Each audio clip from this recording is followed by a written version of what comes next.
inspirante. Nous avons créé ce parcours destiné à la jeunesse française. Non pas pour dire que les femmes peuvent réussir, non pas pour dire que les femmes ont réussi en tant que femmes, mais pour faire savoir à notre jeunesse que nous avons la chance d'avoir des femmes inspirantes dans de multiples domaines et lui montrer qu'elle peut tout accomplir. Bonjour, je suis Françoise Combe, je suis astrophysicienne. Je fais des recherches à l'Observatoire de Paris et je suis professeure au Collège de France.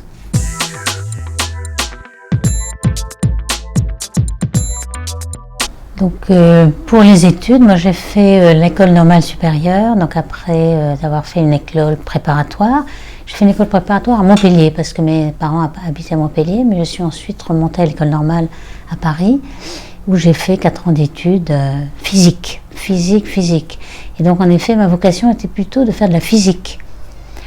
Et puis en fin de ce parcours, je me suis intéressée à l'astrophysique parce qu'il fallait choisir un petit secteur.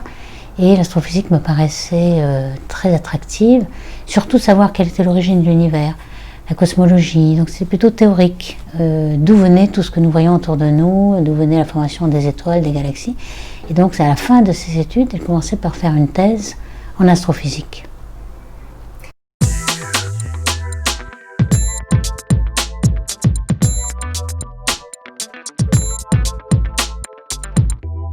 La petite thèse que j'ai commencé à faire, c'était sur justement l'univers symétrique de matière-antimatière.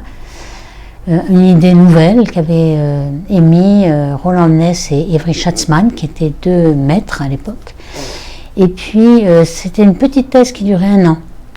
On s'est très bien amusé avec plein de collègues qui travaillaient là-dessus et c'était assez fantastique.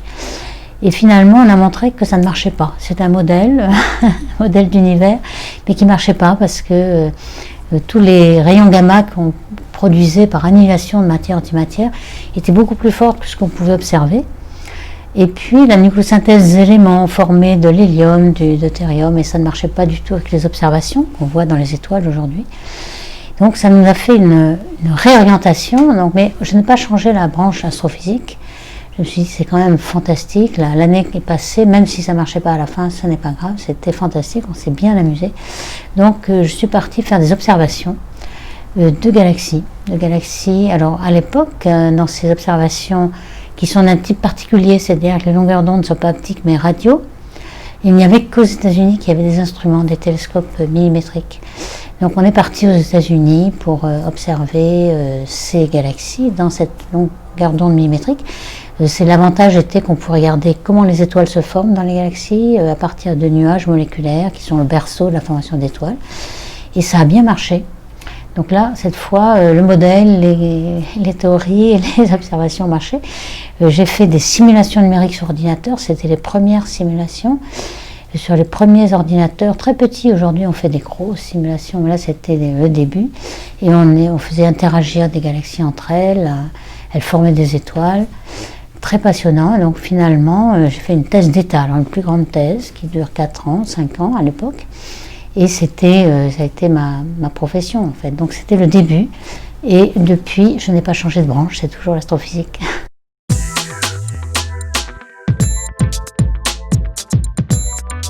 En fait aujourd'hui on travaille beaucoup sur ordinateur, donc on est plutôt dans un bureau.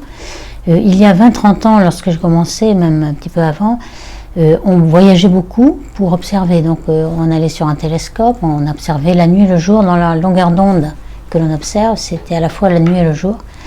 Le soleil n'était pas un problème, donc il fallait beaucoup voyager, ce qui était très bien, mais enfin à la longue c'était un peu fatigant de toute façon. Et puis une fois qu'on avait les résultats, on revenait dans le bureau et on essayait de faire des simulations, faire un modèle pour voir si ça marchait avec la réalité. Et aujourd'hui ça a complètement changé. Donc on observe dans son bureau, c'est-à-dire à distance. On a des petites webcams qui nous montrent si le télescope bouge ou pas, même s'il est en Arizona, ici sur le bureau on voit ça. Et puis on envoie des ordres sur ordinateur, le télescope là-bas bouge, et puis on observe des choses, et les résultats arrivent tout de suite par internet, on voit tout de suite les résultats. On n'a même plus besoin de voyager, donc la journée type elle se passe dans mon bureau.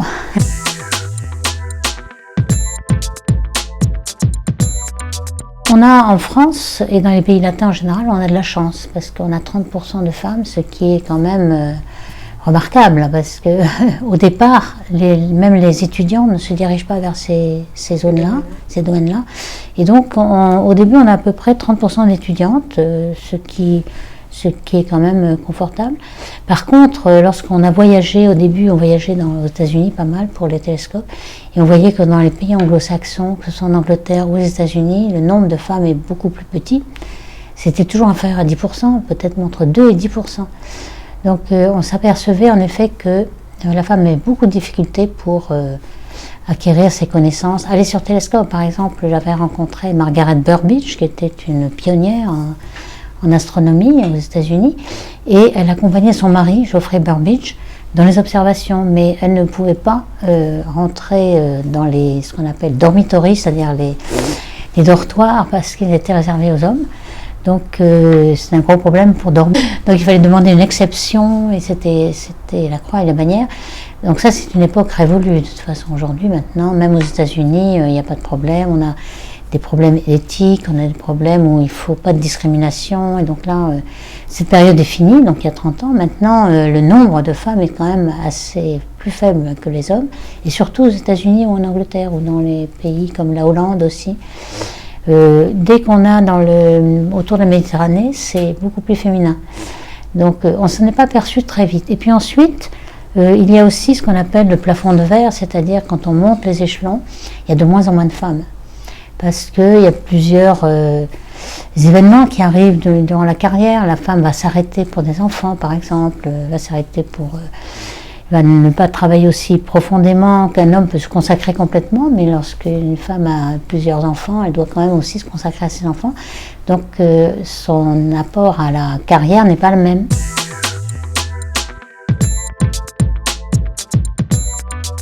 Je pense qu'aujourd'hui, les gens sont sensibilisés à cet effet, et donc on a par exemple une union internationale scientifique, comme dans toutes les matières. Il y a une union internationale astrophysique qui prépare les colloques, par exemple. Il y a plusieurs colloques par an.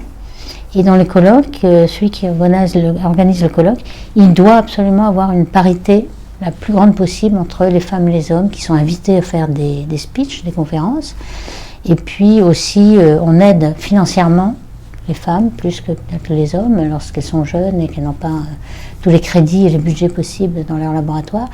Donc on les aide, et puis on essaie qu'il n'y ait pas du tout de discrimination à tous les niveaux. Donc ça c'est très nouveau, et de même pour les organismes de sélection, par exemple, l'Europe a un organisme qui s'appelle European Research Council qui donne des crédits sur proposition. Donc les hommes, les femmes font des propositions, et on essaie de balancer un petit peu les crédits qu'on donne aux uns aux autres. Donc tout ça va dans le bon sens.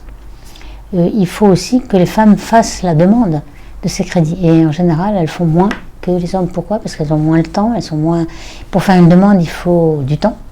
Il faut s'y consacrer. Et là encore, il y a peut-être un défaut, on le comprend pourquoi, mais il faut qu'elles se forcent un petit peu à faire autant de demandes. C'est parce que le taux de succès est le même, mais elles font moins de demandes. Donc finalement...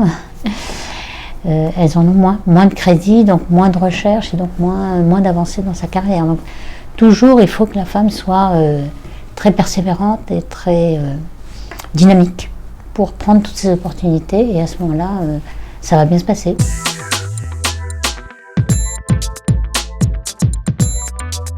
Oui, je pense que c'est très très bien. Il faut faire des choses comme ça. Il faut en effet interviewer des femmes. En fait, les femmes sont un peu des modèles, donc celles qui ont réussi à faire son chemin. Et c'est très facile une fois qu'on l'a fait. Évidemment, une fois qu'on l'a fait, c'est facile à dire.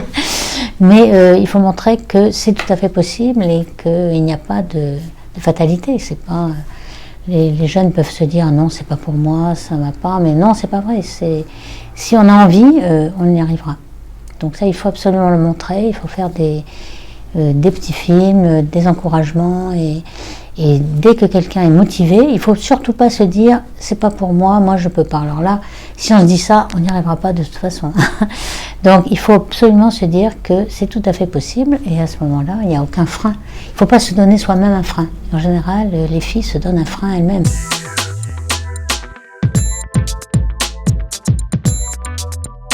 Alors, il y en a eu beaucoup, évidemment, on pense toujours à Marie Curie, qui était justement, elle a été le nom de du programme européen qui pousse aussi les femmes dans la recherche. Il y en a aussi d'autres. Il y a par exemple aux États-Unis des femmes qui étaient très persévérantes et dynamiques. Il y avait Beatrice Tinsley qui a fait des interactions de galaxies. Je l'ai montré lorsqu'il y avait un colloque justement et on avait pas mal discuté. Elle était très accrocheuse, elle parlait toujours. Il faut avoir un peu de courage pour parler en public devant une assemblée d'hommes. Donc là, elle le faisait.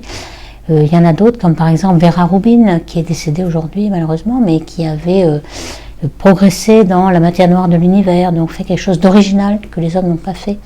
Donc c'est toujours ça qu'il faut se proposer comme modèle. Il y a toujours une voie, et ne pas suivre la voie des hommes et rester derrière, mais il faut prendre une voie originale, et à ce moment-là, on sera reconnu